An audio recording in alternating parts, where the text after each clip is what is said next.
Good morning, everyone, and welcome to the No-Member DAC Webcast. I'm Shara Savage, the Director of the Division of Assessment and Accountability Support in the Office of Assessment and Accountability.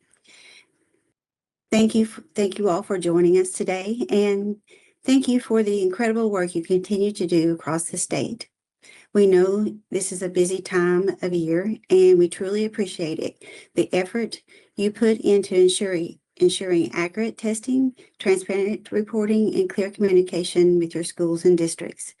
Today's webcast will include several important updates, including public reporting resources for 2025, reminders about assessment timelines, and a few key policy and system updates from OAA.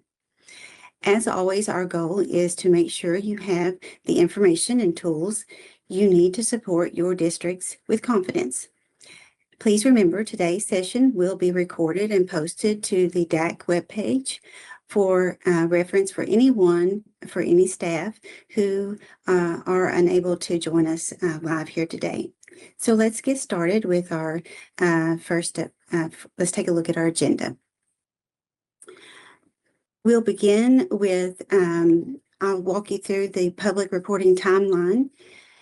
Then we'll switch to public resources. We have a few updates to the House Bill 6 website requirement and a reminder for that. Kristen Roseberry will bring you some SAT updates. And then Krista Mullins will join us, giving us some alternate assessment reminders. So let's get started with the public reporting timeline. So we have, as you see at the top of your screen there, the public reporting timeline is confirmed. We will begin with the district embargo, which opens on Monday, November the 17th at 8 a.m. Eastern Time. At that point, districts will have access to their secure data and can begin internal review preparation for public release. Later that same day, on November the 17th at 1 p.m. Eastern Time, the media embargo opens. This will allow districts to begin discussing data privately with the local media under embargo guidelines. Remember, at this stage, information is still confidential and should not be shared publicly until the embargo lifts. The embargo officially ends at 12:01 a.m. Eastern on November the 19th, when the public release of the school accountability and test results go live. At that point, the data will be available to the public through to share with others in your district. And then finally, beginning November the 19th, running through December the 4th, KDE will open the 10-day regulatory data review window in SDRR for new individual student change request. The window opens at 9 a.m. Eastern Time and closes on December the 4th for new tickets at 5 p.m. Eastern Time on, to reiterate, December the 4th.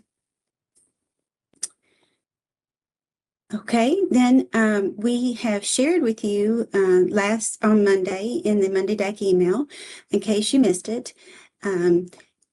Here I'm highlighting the 2025 public reporting resources developed by our office to assist district with their with your reporting needs.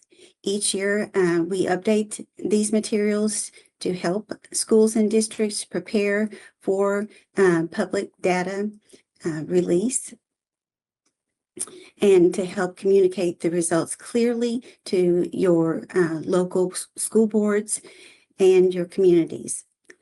The full set of resources is housed on the Accountability Data Release Resource webpage, and these are resources that are included are how to prepare for public release, There is a PowerPoint template that can be customized for your board presentations or the public.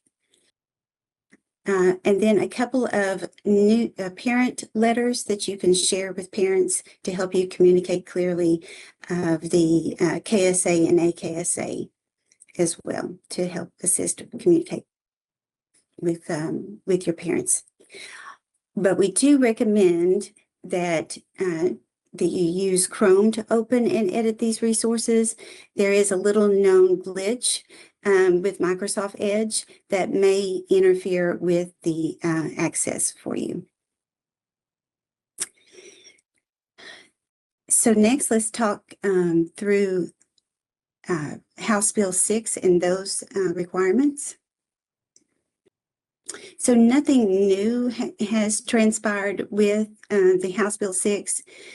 The important takeaway here is that you have 14 days to update your website. But let's talk through that just a little bit.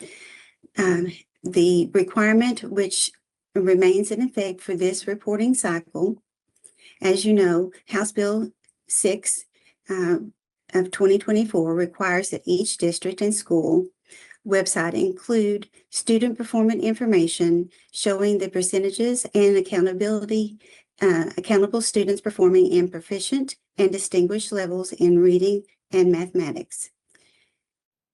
The 24-25 assessment accountability data is, like I said, is scheduled for release on November the 19th. And within the data files provided to DACs, you'll find a spreadsheet that includes the information that is needed to meet this requirement. Districts must ensure that this data is displayed for each school level. So at the elementary, middle, and high, exactly as provided in the spreadsheet. The data should not be averaged or recalculated. All districts and school websites must be updated with the 24-25 performance data by Wednesday, December the 3rd. And if KDE provides additional data files, for example, after the 10-day regulatory data review period, those updates will need to be reflected on the district and school websites with 14 days after receiving the new file.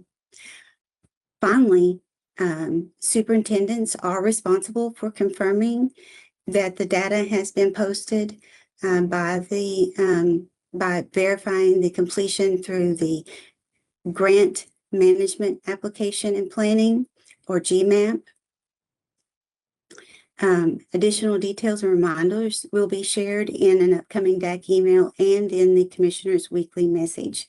So please make sure that your district teams are aware of these requirements so updates can be made promptly and accurately. So at this time, Devin, I'm going to stop and ask if we've had any questions come in.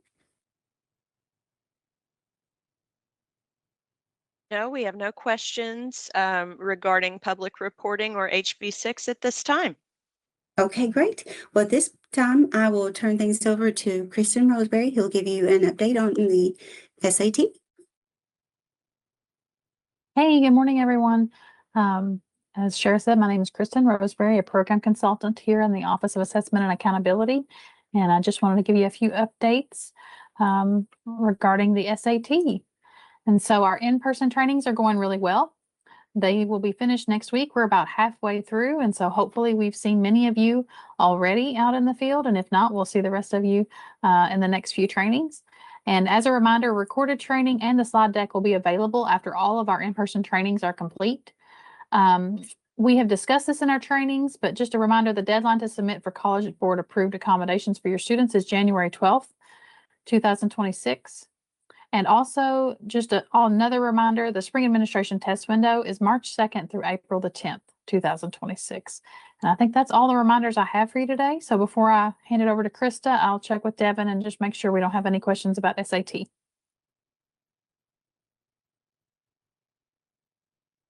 Nope, there are no questions about SAT at this time.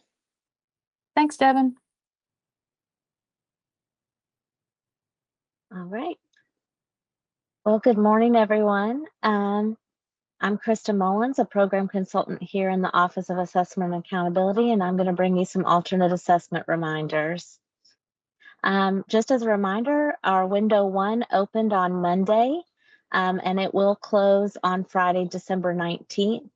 And then the student registration database, or SRD, is now open for both window 1 and transition attainment record, or TAR, score entry. And the last day to enter scores for window 1 will be Monday, December 22nd. Prior to administering any tasks, please ensure the student is an alternate student based on Infinite Campus. So just making sure that their IEP has that eligibility criteria completely filled out and indicates that they do qualify for the alternate assessment. As a reminder, teachers may not administer any part of the assessment until all required trainings and the qualification quiz has been completed.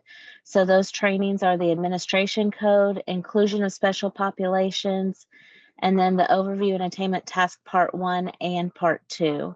And I have had some questions, and just wanted to do a quick little reminder that the modules that teachers complete through the Human Development Institute, HDI modules, that is separate, and that is not the training for administering the AKSA. That comes through the Office of Special Education and Early Learning. And so just make sure teachers have completed these trainings here and that qualification quiz. In window 1, the same field test form number must be used in all content areas.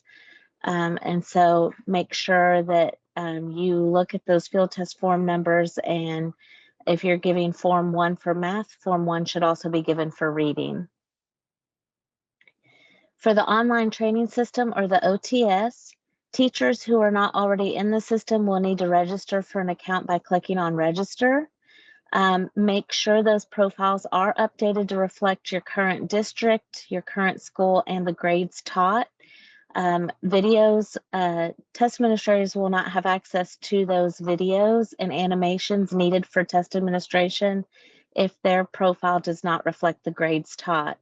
And I will say, if you look at that and you go to update it with those grades taught, it's not an immediate access to the videos, as the system needs to push an update, and that is usually done overnight. So if a teacher goes in and adjusts their profile to reflect those grades taught and they are needing access to those videos for testing, please email me, or you can also email Daryl Mattingly at UK. So his email is daryl.mattingly@uky.edu. And we can make sure that we get that system updated so they can have access to the videos. The qualification quiz must be successfully completed prior to administering the assessment. And once that qualification quiz has been successfully passed, it will issue a certificate, and that certificate needs to be given to the DAC. And then the teacher will be automatically certified in the SRD. So that is something new this year.